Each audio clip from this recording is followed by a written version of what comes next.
I was in the back passenger, my sister was to my left.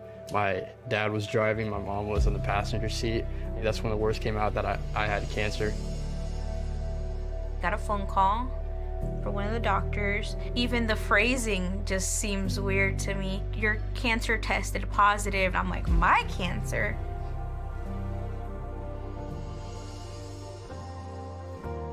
We started HNC Living Foundation after my jaw surgery. We noticed there were all kinds of people that were suffering in different ways depending on their surgeries. We realized that people just skip their appointments altogether because of money. Often the diagnosis of cancer can be a financially devastating event, and it should never affect medical care, but it does. Teresa looked at me while we're waiting for her therapy, and she just looked at me and said, we have to do something about this. We couldn't find any foundation that focused on today's patients. It was the patients that we were going through this treatment with. They were the ones that were really suffering, and they were like the forgotten class. I had the determination that I was going to go in there, I was going to face it, and I was going to beat it. And I saw some people coming in their pajamas and their slippers. You know, if they don't have somebody, somebody's got to help them. We formed a bond with the people in that clinic, but really we formed a bond with the people in that condition.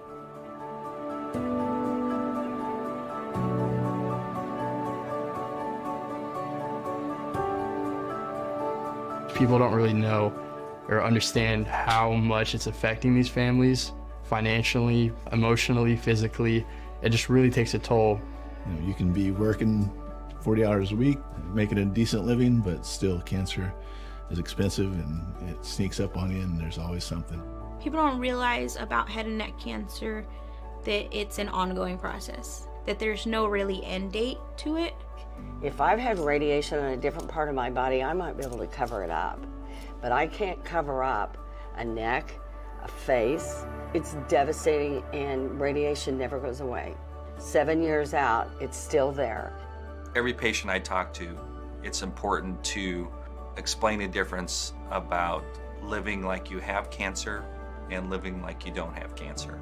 What this foundation does at its heart and passion is really fill those gaps and be able to provide what's needed, but what the system as a whole isn't able to provide. I think our successes are in the day-to-day living stories. We have a real foundation that can help people live life fully through financial aid. I can list the things, I can list the garment, I can list the gas card, I can list vitamins and medication, but they gave me a lot more than that. HNC, they gave me peace of mind. There are a lot of tremendous organizations out there that do research, but what we found that truly the biggest impact that you can see is on someone's daily life. Someone today, it changes their life, it truly does.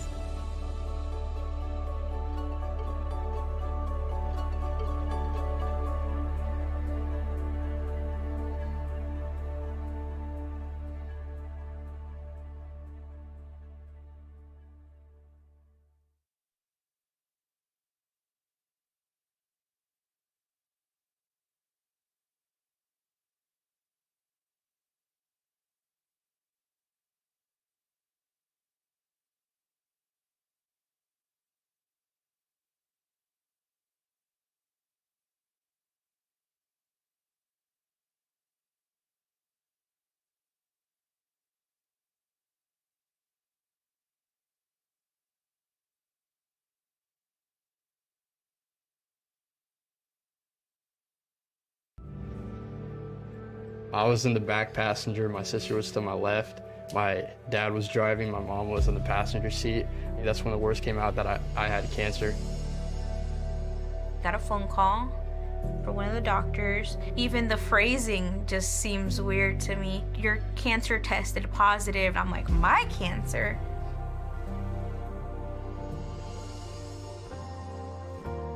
We started HNC Living Foundation after my jaw surgery.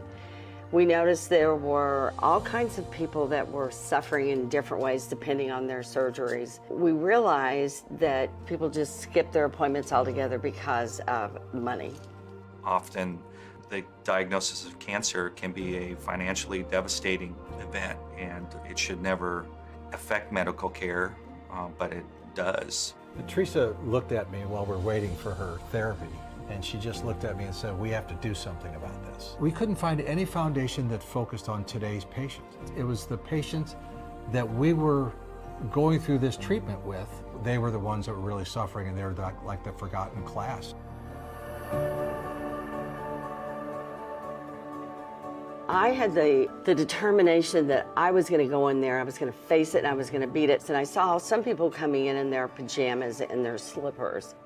You know, if they don't have somebody, somebody's got to help them. We formed a bond with the people in that clinic, but really we formed a bond with the people in that condition.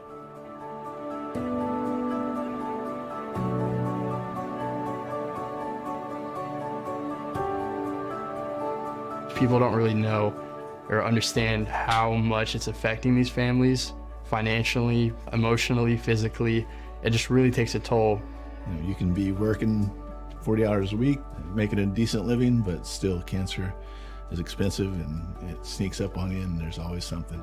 People don't realize about head and neck cancer that it's an ongoing process, that there's no really end date to it. If I've had radiation on a different part of my body, I might be able to cover it up. But I can't cover up a neck, a face. It's devastating, and radiation never goes away. 7 years out, it's still there. Every patient I talk to, it's important to explain the difference about living like you have cancer and living like you don't have cancer. What this foundation does at its heart and passion is really fill those gaps and be able to provide what's needed, but what the system as a whole isn't able to provide. I think our successes are in the day-to-day living stories. We have a real foundation that can help people live life fully through financial aid. I can list the things, I can list the garment, I can list the gas card, I can list vitamins and medication, but they gave me a lot more than that. HNC, they gave me peace of mind. There are a lot of tremendous organizations out there that do research, but what we found that truly the biggest impact that you can see is on someone's daily life. Someone today, it changes their life, it truly does.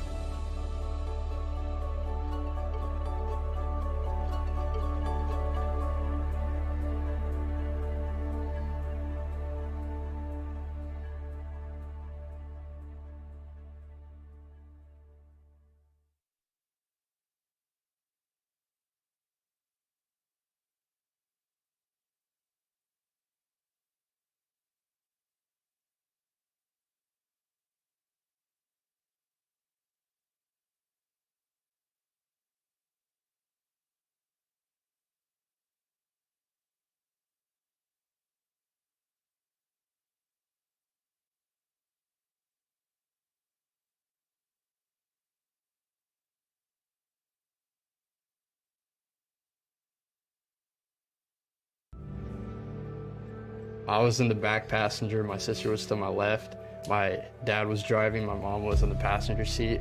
That's when the worst came out, that I had cancer. Got a phone call for one of the doctors. Even the phrasing just seems weird to me. Your cancer tested positive. I'm like, my cancer?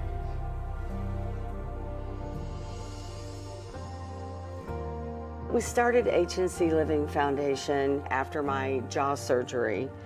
We noticed there were all kinds of people that were suffering in different ways depending on their surgeries. We realized that people just skip their appointments altogether because of money. Often the diagnosis of cancer can be a financially devastating event, and it should never affect medical care, but it does. Teresa looked at me while we're waiting for her therapy, and she just looked at me and said, we have to do something about this. We couldn't find any foundation that focused on today's patients. It was the patients that we were going through this treatment with. They were the ones that were really suffering, and they were like the forgotten class. I had the determination that I was going to go in there, I was going to face it, and I was going to beat it. And I saw some people coming in their pajamas and their slippers. You know, if they don't have somebody, somebody's got to help them. We formed a bond with the people in that clinic, but really we formed a bond with the people in that condition.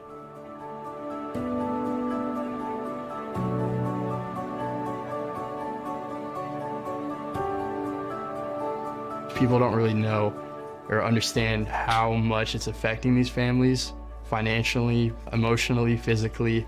It just really takes a toll. You know, you can be working 40 hours a week, making a decent living, but still cancer is expensive and it sneaks up on you and there's always something. People don't realize about head and neck cancer that it's an ongoing process, that there's no really end date to it. If I've had radiation on a different part of my body, I might be able to cover it up. But I can't cover up a neck, a face. It's devastating and radiation never goes away. 7 years out, it's still there. Every patient I talk to, it's important to explain the difference about living like you have cancer and living like you don't have cancer. What this foundation does at its heart and passion is really fill those gaps and be able to provide what's needed, but what the system as a whole isn't able to provide. I think our successes are in the day-to-day living stories. We have a real foundation that can help people live life fully through financial aid. I can list the things, I can list the garment, I can list the gas card, I can list vitamins and medication, but they gave me a lot more than that. HNC, they gave me peace of mind.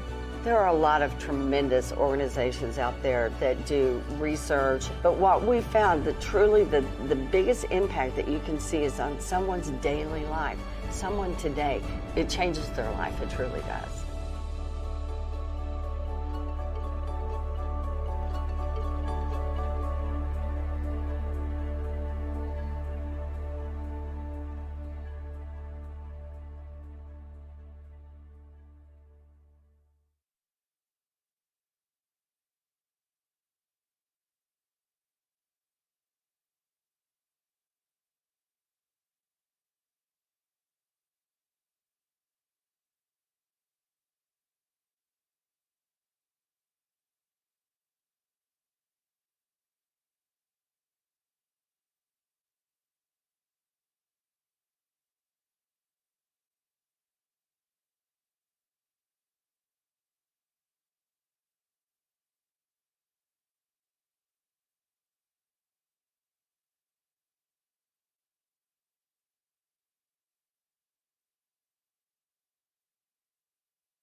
Hello, and welcome to Mass for Aid.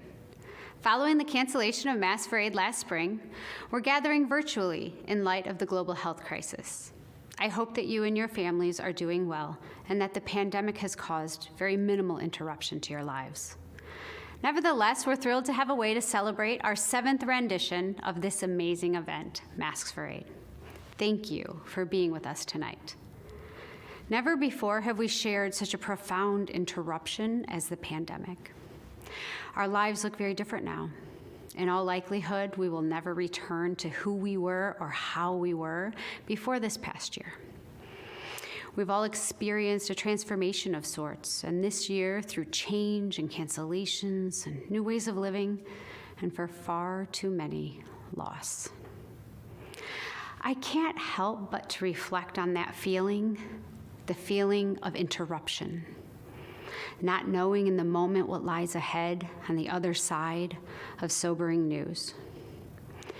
Each and every patient that HNC Living Foundation serves knows this feeling intimately. Cancer. You have cancer. How jarring it must be to hear those words. And then to realize the type of cancer that you have will affect the way you eat, taste, how you talk, how this cancer will change the way people see you.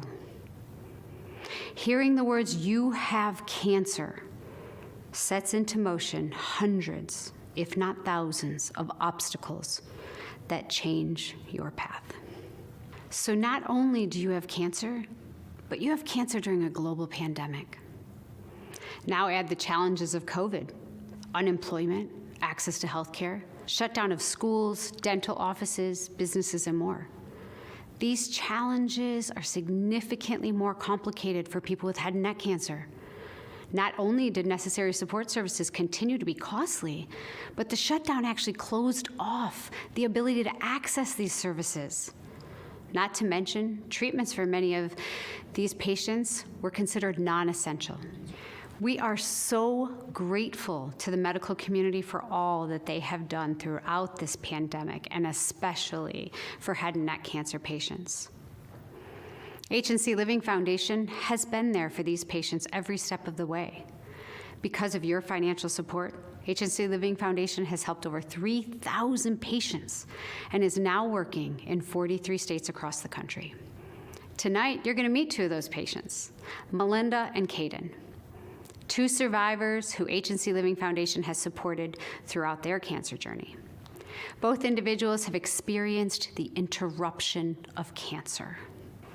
Through HNC Living Foundation and generous supporters like you, these individuals have found healing and hope and strength, and ultimately art and beauty in their survivorship. We hope that you continue to connect with our mission, not just to help patients beat cancer or the effects of head and neck cancer, but specifically to help them get back to living their life more fully. And now I invite you to meet Melinda as she describes what it is like to face the interruption of cancer.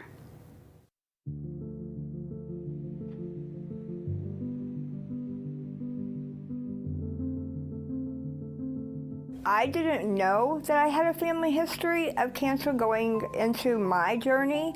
My grandfather had mouth cancer. I'm assuming it was on his jaw because growing up, he always looked a little different. He had to have part of his jaw removed.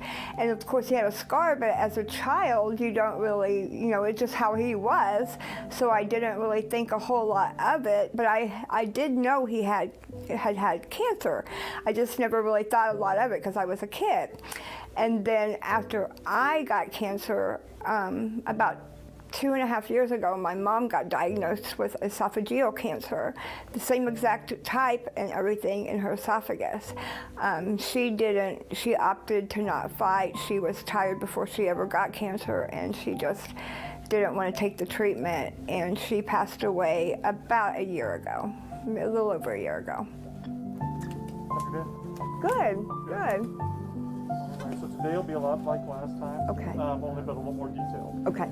So I have custom trays made back here, and then we're gonna board them all. I noticed a little tiny spot about the size of a pinhead. I mean, just really tiny, on the side of my tongue, and it didn't hurt, so I, didn't really think much of it. I go to the doctor every 3 months or so for my back unrelated issues. So when I would go to her, I would mention it, and she would look at it and ask me, does it hurt? And of course it didn't. So, neither one of us would we'll just watch it and, see. And that went on for a good year of it not really moving or growing. And then it did. About, I don't even know, like 4 or 5 months later, I started noticing that it was getting bigger, and then it started hurting. So when I went to my next appointment, I said, this is like starting to hurt, it's getting bigger, something's not right. And I think I kind of knew, but I didn't want to, face it. I didn't really know what it was, I just kind of had a feeling that it shouldn't be here this long, something's not quite right. So my doctor immediately said, let's send you to an ear, nose, throat doctor, because that's beyond my scope. So I went to an ear, nose, throat doctor like the week later, and he knew immediately just by looking at me. he's like, we need to biopsy this right now, today. And then just relax as best you can. Great, right there's perfect. Perfect, perfect. I'm gonna shimmy down here just a little bit. So I'm like, all right, let's do it. And the doctor did the biopsy, came back in the room. He's like, you're taking this awfully well. So I knew right then.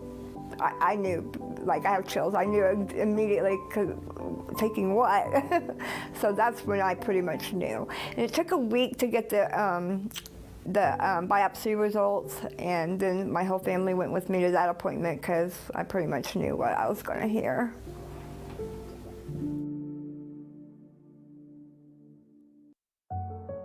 I was numb, honestly. I was scared, numb, trying to put on a good front so that they wouldn't be scared.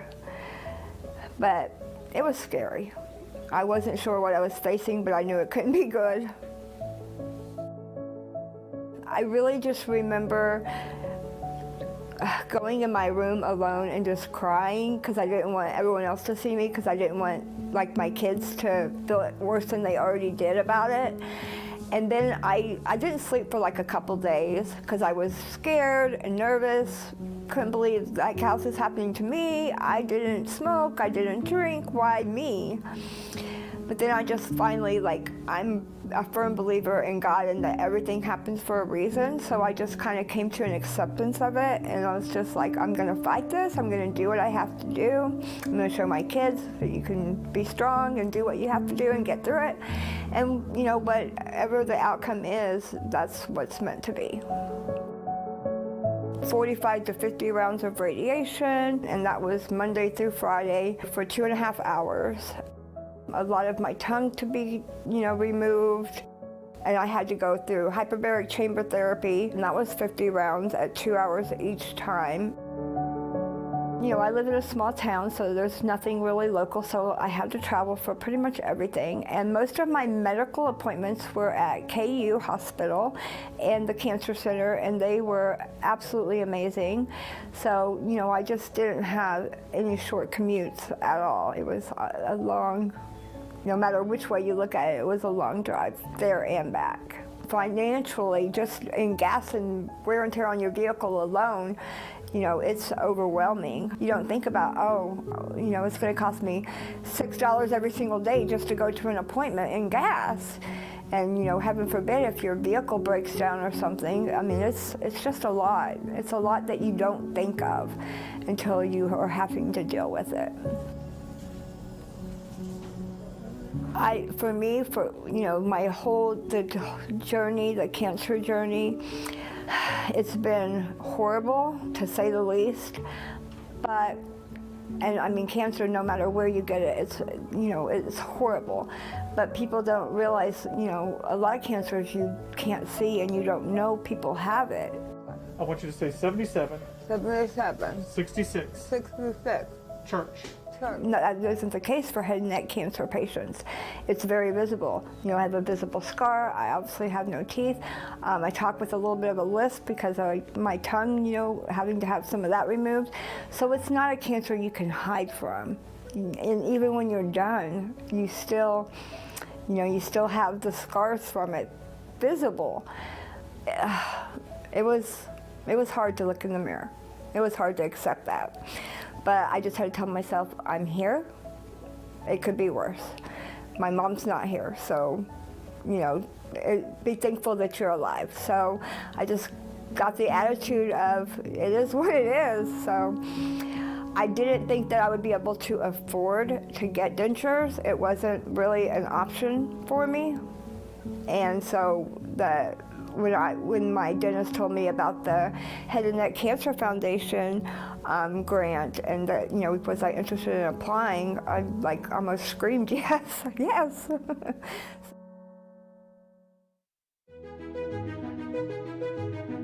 Hi, Sarah. How are you? I'm doing well. How are you? So good. Thank you. Thanks for taking the time to meet with me today. And thanks everybody at Delta Dental for all of your support of HNC Living Foundation. We just couldn't be more grateful to you and to everybody at Delta Dental. Oh, you're welcome. We're very, very pleased to have the partnership with your organization. We're here, we're on Zoom because we're still working remotely for the most part, but rest assured, we're still helping patients every single day. And part of that is because of your support and partnership. One of the patients that we are helping with through our partnership her name is Melinda, and Melinda was diagnosed with head and neck cancer, specifically tongue cancer, when she was 45. A single mother, and just a devastating diagnosis, as you can imagine. And she is now 6 years cancer-free now, 6 years later. But the ongoing impact and effects that the radiation had on her oral health and specifically, her tongue, her mouth, saliva, teeth has been just devastating. HNC Living Foundation has been able to help her with nutritional supplements, transportation, those kinds of things. Without our partnership with Delta Dental of Kansas, Melinda would not be getting her dentures right now. So thank you so much for that. Oh, you're so welcome. We're just really pleased that we're able to provide some funding for patients like Melinda. We know that there's just far too many head and neck cancer patients across the country for whom the financial challenges are just as burdensome as the medical ones. And here at Delta Dental of Kansas, we're proud to provide the funds for HNC Living Foundation to alleviate as many of those financial challenges as possible for patients like Melinda. We really want to make sure that she can focus on her treatment and her recovery. I think it's also important that you know that you have helped transform HNC Living Foundation. Because of your support and your faith in HNC Living Foundation, other funders across the country have also now been able to support us. They have felt the same kind of call to help with the oral health care. And so we have now been able to secure funds in multiple other states, specifically to help with the dental care and the oral health care that is an ongoing problem for head and neck cancer patients that goes far beyond any insurance. And so it was through Delta Dental of Kansas' first gift to us that really kind of put us on the map. And we are now in 43 states and counting. And that wouldn't have been possible without your support. Wow, that is amazing. I know that your organization is really the premier resource for oral cancer patients, and we have been so pleased to partner with you on serving the needs of Kansans.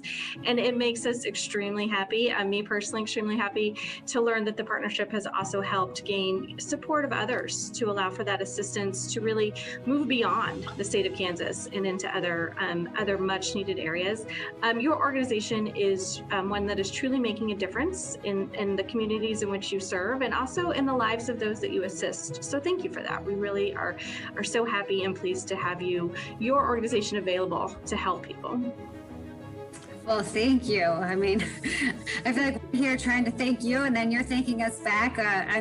We're just so grateful. And I know on behalf of all of the patients that we have been able to help, and that's hundreds of patients because of your support. We've heard stories of the ability to maybe have the dentures, and everyone knows that kind of having a smile can really transform a person's self-confidence and maybe help them with future opportunities in life. And so it's really, really a special partnership I think we have with your organization. And I'm happy to hear too that partnership extends to the dentists and the dental offices throughout the state. Again, thank you for your partnership, Sarah. You're welcome. Thank you.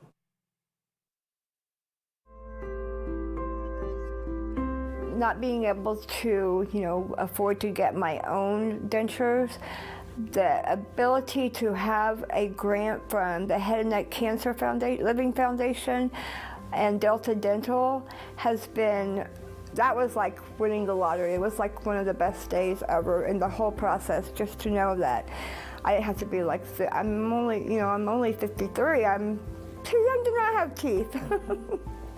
So that was a super happy moment. So I wanted to, I said when I'm all done, when this is completely over with, I feel like God, number one, saved me for a purpose, and number two, I want to be a voice for other people. I want to mentor someone who's just diagnosed. I wish I would have had someone that sat with me my first few appointments and just be there for you, saying, it's okay. I've been where you are and it's going to be okay. And so I want to be able to do that for somebody that is feeling like I felt, who, you know, you're scared. You don't know what to expect. You've never been through it. You don't know what's coming. It's a lot. It's a lot to process. And I feel like had I had someone who has gone through the same things or something similar, you know, just to give you hope that you're going to be okay and you can do this. And that's what I want to do for somebody else. And that's what the Head and Neck Cancer Living Foundation did for me. They gave me hope. And I want to return that. I want to pay it back.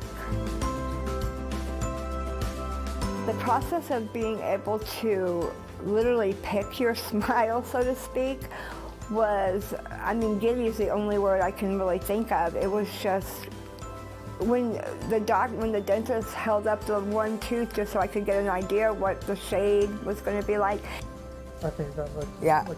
Like I I like said, it's a natural color. Yep, I like it. But I think that'll. When he held it up there, it was just like I had to fight back tears of joy because it was just like, oh my gosh, I'm almost done.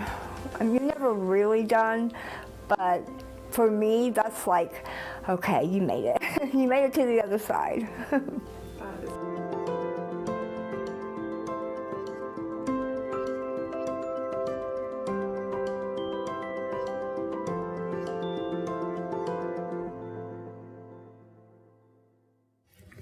Melinda, thank you for being here with us and for sharing your story with us. Thank you for having me. I feel incredibly honored to be here.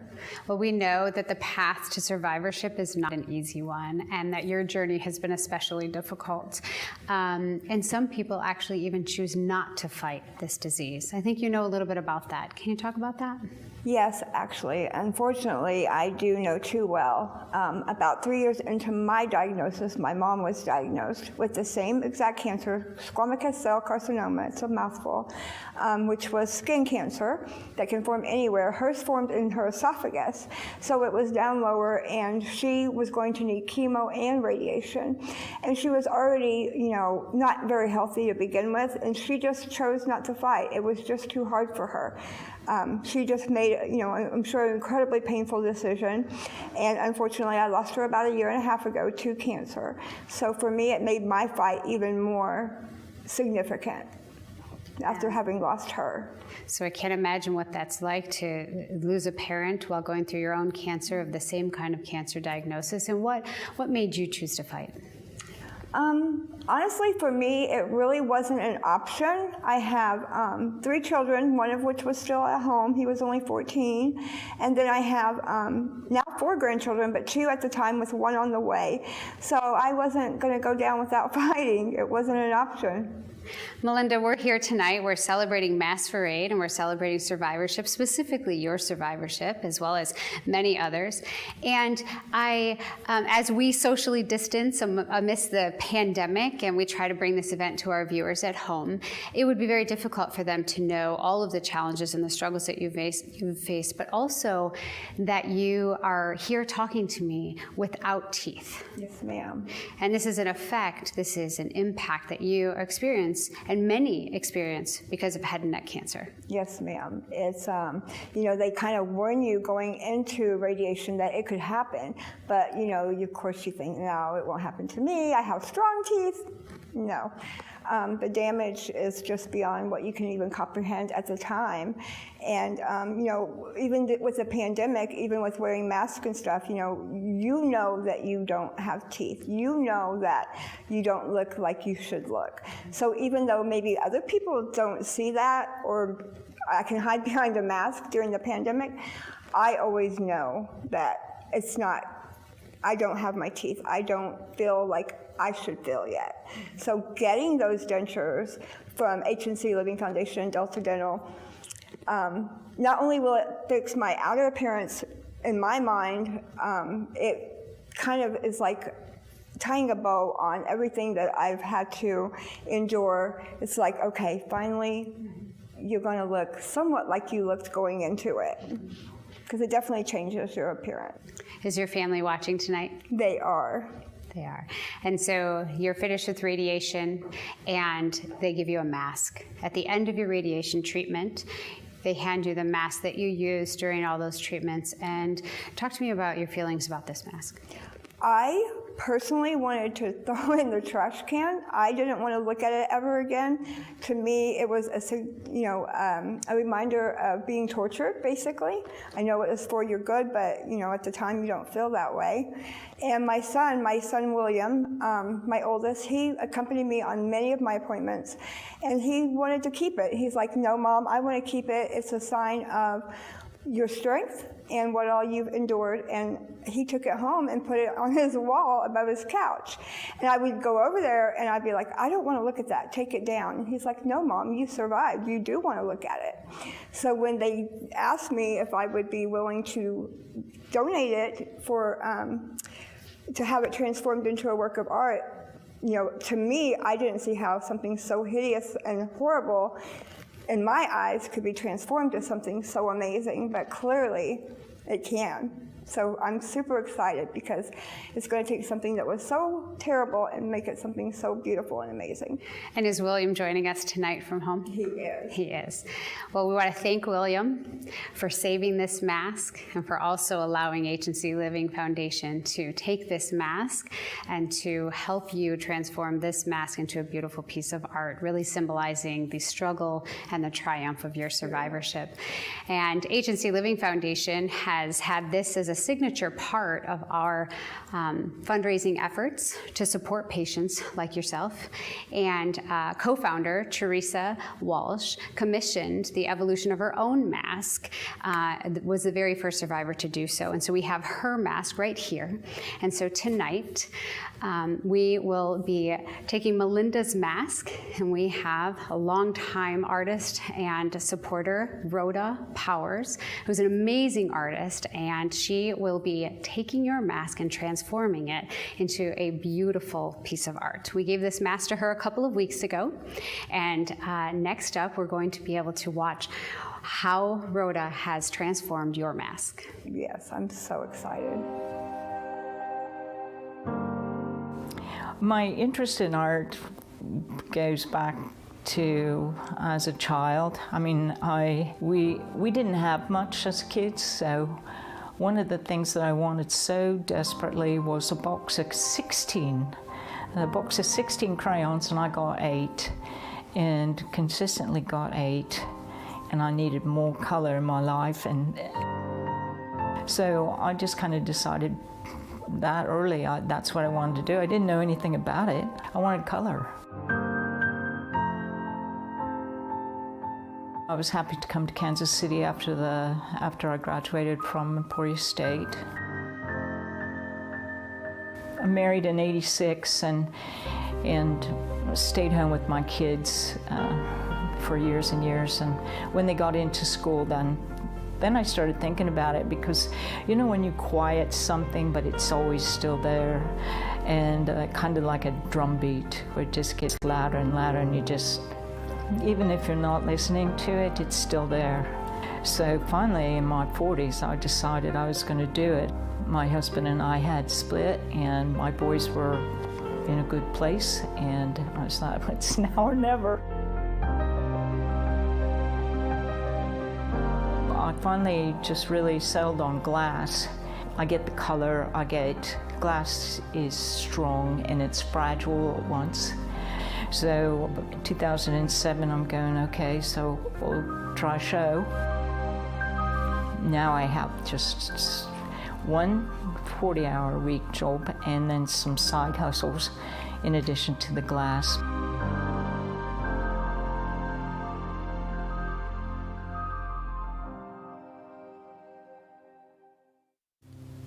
This would probably be a good time to tell about my dad, huh?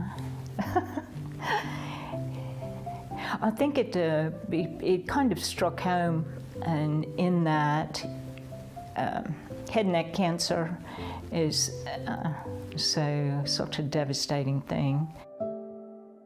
My dad had esophageal cancer, and he, as a veteran, went to the VA, and it was, he had waited really a long time, and didn't take care of it as quickly as he could have or should have, perhaps. He probably knew something was wrong and just decided that. I just had my first son. He came to Kansas City to visit. That's when I saw it, and I asked him, I said, what's going on?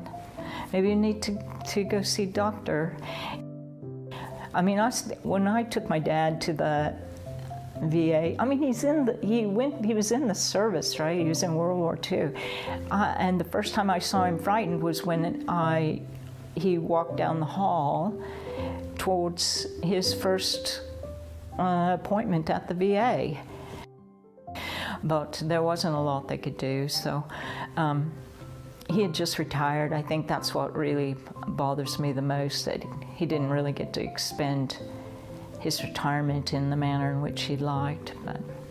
So that's why HNC Living is, it's an honor for me to participate in this. I do that thinking of him always, and he had never seen any of my artwork, really. I started creating long after he was gone. So I think he would like it. I think he would enjoy it, but I don't know. That's why it's my dad. He's a good man.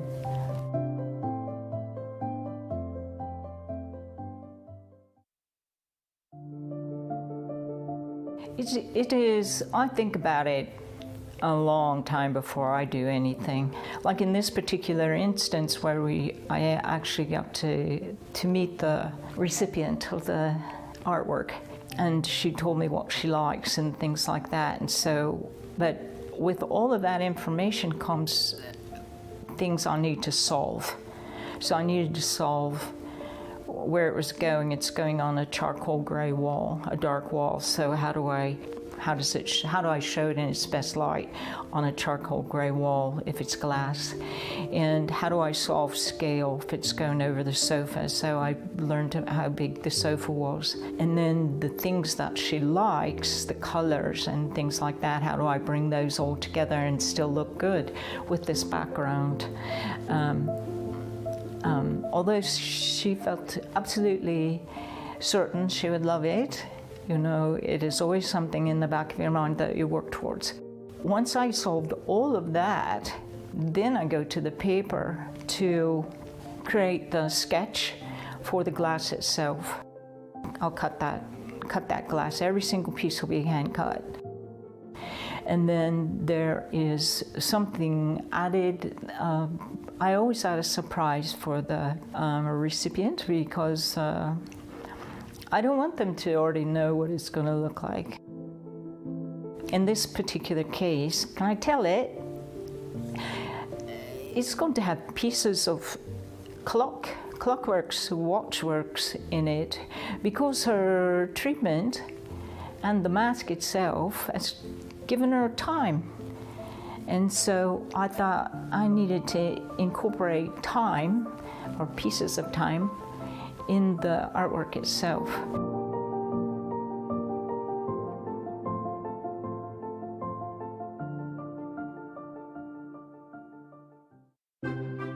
Hello, Melinda. Hi. How are you? I'm hanging in there. Well, it's so good to see you. Thank you. So sorry to hear about the passing of your father. Thank you. Thank you very much. If you haven't been through enough already. Yes, ma'am. Everybody here at HNC Living Foundation, we send our sympathies and our support. But today, I thank you for joining me on Zoom just for a quick art reveal, so that maybe this could be a bright spot in your week. Yes, yes. Are you ready to see it? I'm ready. Can you see it? Oh my God, no way, I love it. Wow, that's beautiful. That's so beautiful, wow. It resembles nothing at all of that horrible mask. I love it. Oh, we are so glad. She did an amazing job, better than I even could have thought. I love it. We're so happy that you. Cry. Well, so am I. This will be something that you keep for a really long time to remind you of all that you've been through, but really that you've gone through it, you've survived it, and you're on the other side of it now. So we're so happy and grateful that we got to be a part of this with you. You guys have been such a blessing through all this. You really have. I just can't thank you enough. That's absolutely beautiful. I can't thank you enough. I'm so glad you like it. Well, Melinda, I hope the rest of your week goes better than it has, and we'll be in touch very soon. Okay, thank you guys. Thank you at HNC Living Foundation, and thank you, Rhoda. It's beautiful. Okay, take care. All right, hon. Thank you. Bye-bye. Bye. We are incredibly grateful to Rhoda and her long-standing dedication to HNC Living Foundation. It is so amazing to see the evolution of Melinda's mask for Melinda. This is what Mask for Aid is all about. For the patients served by HNC Living Foundation, radiation is usually one of many costs and treatments included in their path to recovery. Our focus to serve as a direct resource to patients allowed us to provide a lifeline to many, many patients during this pandemic. From simple rideshare services to Melinda's dentures, to nutritional supplements and pricey oral devices needed to breathe, eat, and live life fully. We were able to help patients get to and pay for needed treatments. We are asking you to give generously to the link below or by texting the number on your screen. You can even visit the event webpage and pledge your donation at hncliving.org. Every single gift tonight will go directly to supporting patient care. Any amount given will help head and neck cancer patients through treatment and recovery. Any gift also provides hope, strength, and light for those experiencing the interruption of cancer. We are grateful to all of those who have given through Mask for Aid tonight and to our generous sponsors. Gifts over $1,000 tonight will provide so much for the patients we serve: life-saving dental care, radiation, transportation, and nutrition. But any gift will do so much for so many. $500 covers a portion of the cost of dentures, like those Melinda will receive, allowing her to get back to living life more fully. $250 covers the copay for 4 visits to see specialists, like those Melinda saw for her hyperbaric chamber treatments. If you don't know what that means, it's just one of the complicated treatments essential to the recovery for many head and neck cancer patients. $100 covers a week's worth of nutritional supplements, which are important for keeping our patients healthy and able to continue the treatment. As the gifts continue to come in, we thank you. We also invite you to hear from Caden, our youngest patient ever served by HNC Living Foundation. Initially, Caden was diagnosed at just 14. And unique to his treatment, Caden needed and continues to outgrow a medical device imperative to his daily life as a survivor and a teenager and an artist. I first met Caden last year when he sat down to talk to us about the challenges he faced as a pediatric head and neck cancer survivor and benefactor of HNC Living Foundation support. We are so grateful to be sharing his story and to know that we have had a small part in helping him get back to living his life more fully. When I met Caden last year, what struck me most was his concern for his parents. As a mother, I was awestruck by his courage and concern for his family while he battled cancer. Cancer doesn't just impact the individual, it impacts the entire family. So tonight, we invite you to meet Caden and to see how HNC Living Foundation has helped him get back to living his life more fully as a teenager and a musician. After the event, I hope you will stay connected with Caden and support his continued success.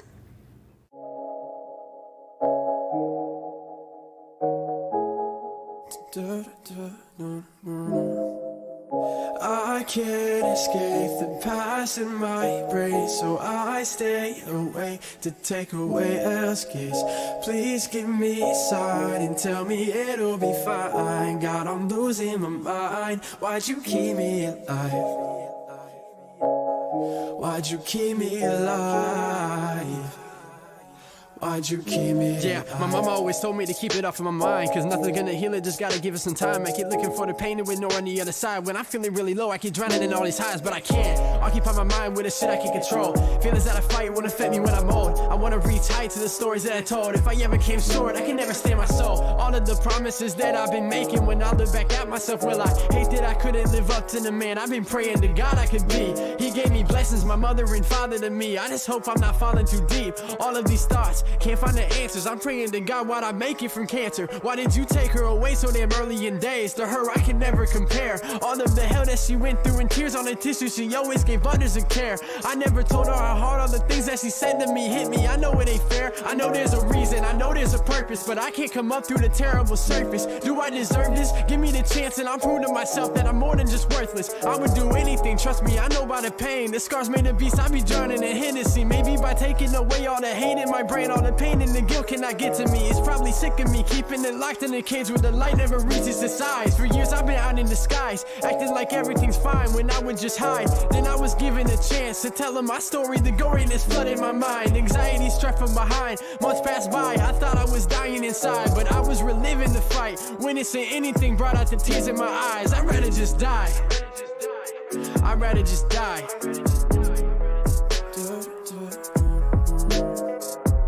I can't escape the past in my brain, so I stay awake to take away escapes. Please give me a sign and tell me it'll be fine. God, I'm losing my mind. Why'd you keep me alive? Why'd you keep me alive?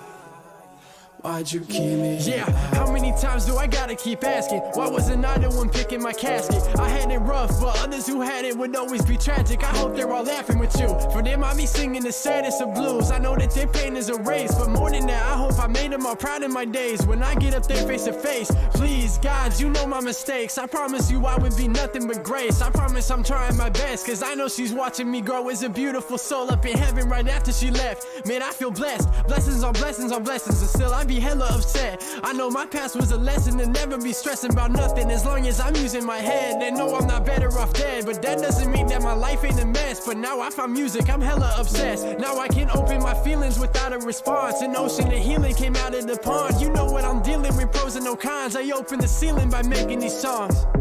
But now I aim for the stars, cause if I can get there, it wouldn't be hard for all of the kids who ain't healed from the scars to hear what I'm doing. I know they ain't far from me. Flashing back then, I would start to scream. The things that I've been through, they hard to believe. And since I'm still here, I'll go far to achieve what they all couldn't, they all of our dreams. I'ma make sure that I live enough life for all of the kids who ain't make it. Used to just hide from the fact I survived, but now is my time to embrace it. I can't escape it, the reason he kept me alive is so I can keep telling these phrases. That's why a patient can swim through an ocean of cries. I knew it'd respond if I waited. I can't escape the past in my brain, so I stay awake to take away escapes. Please give me a sign and tell me it'll be fine. God, I'm losing my mind. Why'd you keep me alive? Why'd you keep me alive? Why'd you keep me alive?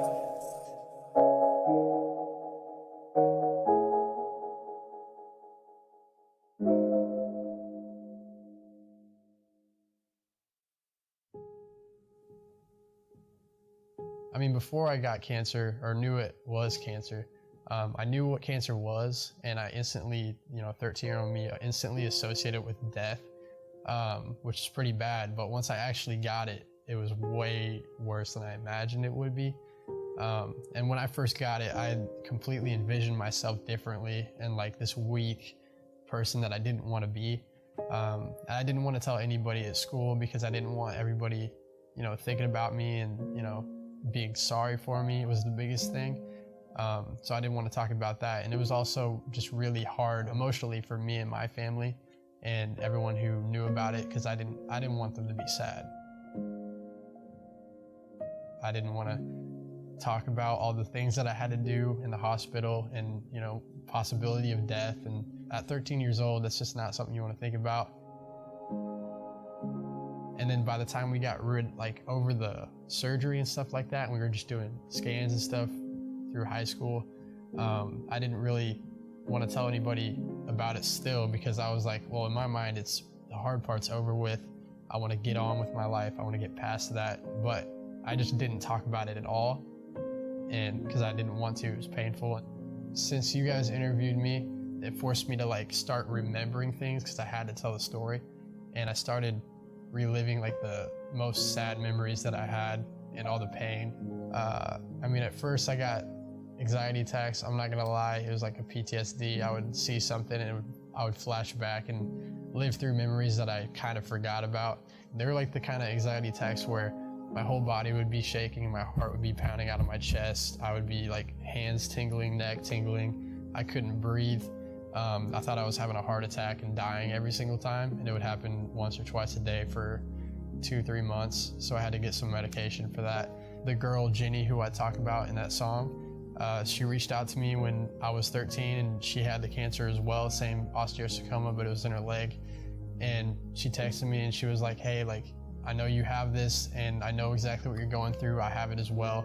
If you ever need to talk to anybody about it, then I'm here to talk to you. And I said, like, thank you so much. I'm glad that you reached out.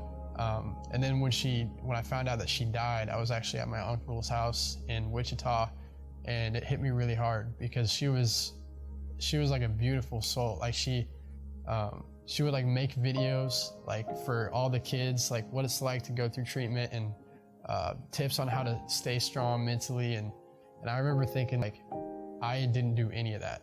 Like, what was I wasn't providing anything to anybody. I was just being here complaining.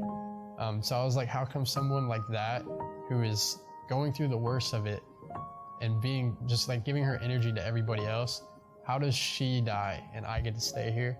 For the longest time, I had this survivor's guilt, and I was just trying to figure out why. And then one day it finally clicked, where I was like, I was kept here for a reason, and I have to make sure that I put out as much positivity and help as many people as I can, just because I'm here and other people didn't get the chance. Since I started music, I'd say I'm the happiest that I've ever been, because it's weird. I feel like I'm in a place that I should be in, and like I haven't been in that state of mind before. With music, it's like this whole different passion, and the fact that I'm able to use those emotions and like find a reason that I was kept here and just channel it and connect those two and make it into a song and have it help people and inspire people. I didn't know how much it inspired people until I started making the music, because they would hear it and they'd be like, holy cow, like I didn't even know about this story. This is really inspiring, like your words. And I was like, I didn't realize I could help people like this. So it was a real relief to me. The operator that HNC helped me pay for, it helps me to be able to like speak every day, obviously, and like I couldn't eat without it, I couldn't drink without it, and especially with the music stuff, like I obviously wouldn't be able to sing or rap, but it really just helps me every day to feel normal. Cancer, you have to deal with it years and years after. It's got to be 5 years till you're officially cancer free, but still after that you're gonna have lingering effects that you got to deal with. But at the same time, if you can use those moments, like whenever I go to the dentist and I have to get my obturator adjusted, I do get frustrated, but it makes me remember that I could have had it worse, and I am still here and I'm still able to talk, and I have to make sure that I put out as much positivity and help as many people as I can, just because I'm here and other people didn't get the chance. And it really brings you down to earth, and to remember that definitely could have been a lot worse. Wow, that was such a great performance. Caden's story is so inspiring, and he's so talented, but it does really remind me that the struggle with cancer never ends. Caden is a great example of persevering through cancer survivorship. He moved forward by channeling his anxiety, pain, and even his gratitude into music. While Caden will always endure the struggles of his obturator, among many other effects of cancer, his lyrics remind us of the unseen struggles of cancer. You heard him rap about survivor's guilt and even friends who didn't make it. He let us know that survivorship is not easy. Like Caden, our co-founders, Teresa and Tom Walsh, know too well the struggles that come with head and neck cancer and the heaviness of survivorship. Joining us now from their virtual watch party, Tom and Teresa Walsh. Hi, Tom. Hi, Teresa. Thank you, Danielle. Thank you, Danielle. That was wonderful. And thank you so much for all of you for being with us tonight. It means so much to so many people for your continued support. And talk about interrupted, huh? This year has been tough for everyone. It's so foreign, so stressful, and so uncertain. And like Danielle said, for cancer patients, every day is interrupted. You have chemotherapy, radiation therapy, endless doctor's appointments, and living every day with terrible uncertainty. But watching Melinda, nearing her journey to living life to its fullest, and Caden, who continues to endure repercussions of survivorship, the support they receive from HNC Living Foundation gives them hope. And we can't ever forget that helping these patients and the many more patients to come would not be possible but without you. We thank each and every one of our donors, and in particular, we'd really like to thank our strategic partners in Delta Dental, the University of Kansas Health System, and all of our sponsors that have helped us along the way, enabling us to help these patients. And if you haven't yet, there's still an opportunity today to text or visit our website to make your donation to help us with our mission. Your generosity tonight is providing so much hope. Thank you again for your compassion, your humanity, and your giving hearts. And thank you to our family for being with us tonight. It means the world to us to have all of you here. Thank you, Melinda. You are wonderful. We are so humbled to be part of your return to living life fully. And Caden, you're amazing. Thank you for giving back and sharing your positivity. And I want to tell you, you are a rock star. And Rhoda, thank you for your love of HNC Living. It's obvious in your work, your kind heart, and your compassion. And I want to tell you, I'm sure your father has seen your art, and I know he's very proud of you. And we can't go on further without saying a special thank you to the team that made this presentation tonight possible. Danielle, Alyssa, Libby, Spencer, everyone involved, thank you so much for letting us join you tonight with this presentation. Thank you again so much, and please keep HNC Living in your heart. We love you. God bless. Thank you so much, Tom and Teresa. All of this wouldn't be possible without you. Because of you, over 3,000 patients in 43 states have found relief in the services and financial assistance provided by HNC Living Foundation. On behalf of all of those patients, thank you for all that you've done for so many head and neck cancer patients. As we close out tonight, I want to remind you to stay engaged with HNC Living Foundation in the coming weeks when we share Melinda's beautiful new dentures and the transformation of her smile. We'll also share in the coming days Caden and the release of Keep Me Alive. To witness the true transformation of Melinda's mask, view our virtual gallery, where you can zoom in and explore amazing intricacies of the artwork created by Rhoda. She has generously created a sister piece to Melinda's mask, and we will be taking bids as we continue to fundraise for Mass for Aid through May. Visit the link to explore this year's art, make a bid, and witness the art from years past. Thank you all for joining us tonight, and please share tonight's broadcast, available after the event, with your friends and family. The interruption of the past year will not keep us from providing the healing connections our patients so desperately need following the interruption of their own diagnosis. Let us ensure our patients are equipped to get back to living life fully, just like Melinda and Caden. Thank you so much. Stay healthy and well, and we look forward to gathering together in person again next year.